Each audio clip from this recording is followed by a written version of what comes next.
Hello and welcome to Train Signal. You are watching Preparing for your Linux Plus certification exam. So you've made it.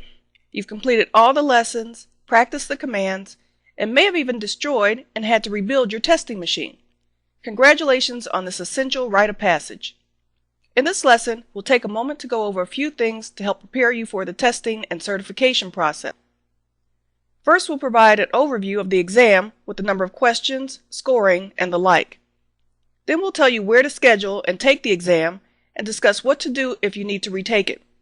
Then we'll cover a few exam tips and tell you how to obtain your certification credentials after you've passed both exams. CompTIA Linux Plus powered by LPI consists of two exams, LXO 101 and LXO 102. This section of the course is dedicated to the first exam, LXO 101. In terms of experience, CompTIA recommends candidates have the CompTIA A+ and CompTIA Network Plus certifications and at least 12 months of Linux administration experience.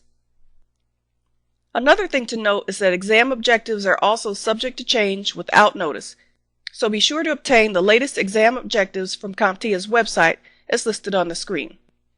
It's www.comptia.org/certifications/testprep/examobjectives.aspx. The table on your screen shows the current domain breakdown. The first, 101, covers system architecture and constitutes 14% of the exam. 102 covers Linux installation and package management, and that covers about 18%. 103 covers GNU and Unix commands, and that represents 43% of the exam.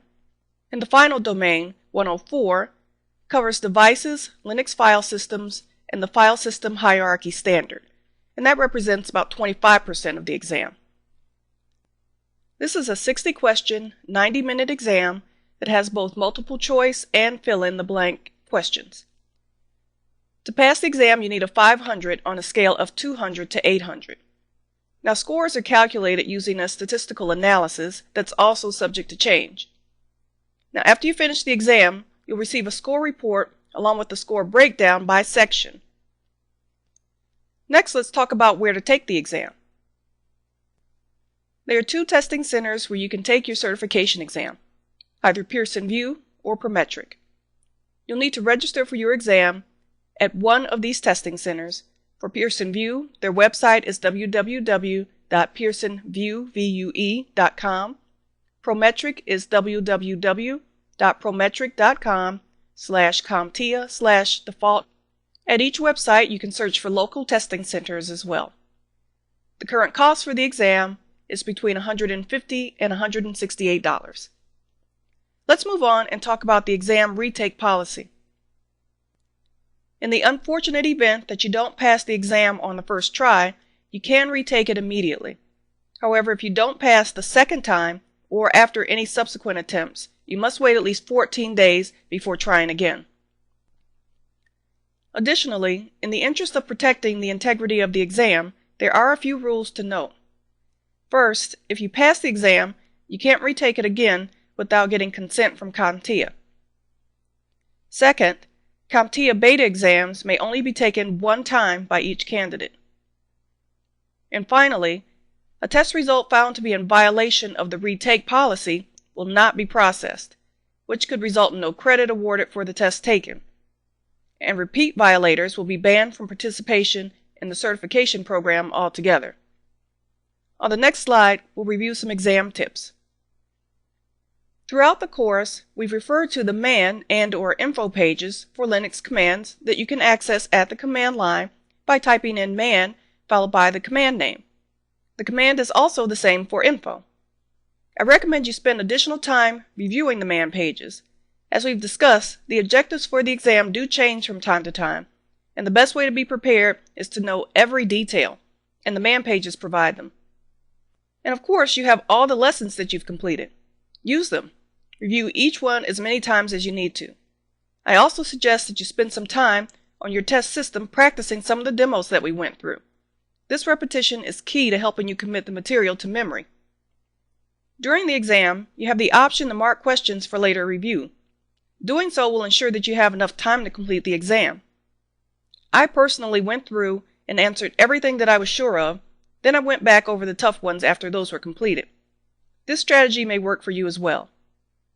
Next, let's talk about what to do after you take and pass the exam. Again, the first half of this course is designed to cover the first exam, LXO 101. But after taking and passing both exams, you can request your certificate from CompTIA's website, https://www.certmetrics.com/CompTIA/login.aspx. You'll need some information from your score report, so be sure to hang on to it. At the website, you'll need to create an account, then you log in and follow their instructions to verify your information and submit the request. Your certificate and your ID card will come in the mail a little later. Mine didn't take more than a couple weeks. One of the good things about the new Linux Plus exam is that passing automatically qualifies you for the Linux Professional Institute Certification, or LPIC-1, and through their partnership with Novell, the Novell Certified Linux Administrator Certification as well. At the time you take your exam, you'll need to elect to have your test results forwarded to the LPI. Once they receive verification of your passing score, they will forward you an email with instructions on how to proceed and obtain your certification credentials. For the Novell CLA, you'll need to go to their website, which is http://lpi2claform.php. Once you have access to CompTIA's site, you can download logos, but be sure to check on their usage policies, as there are some restrictions on how you can display them. Another thing to note is that some people feel confident enough to take both exams simultaneously. I, on the other hand, decided to study for the first half, then take the first test, and then study for the second half, and then take that test. You'll have to decide which approach works best for you. Let's wrap up what we've covered on the next slide. In this lesson, we talked about certification exam details like the number of questions, scoring, and pricing. Then we covered the two testing centers where you can take the exam, Pearson VUE and Prometric. We also reviewed the retake policy along with some exam tips. We wrapped up with what to do following the exam to obtain your hard-earned certification credentials. Thanks for watching, good luck on your test, and I'll see you in the second part of the course, as we covered the objectives for the second certification exam.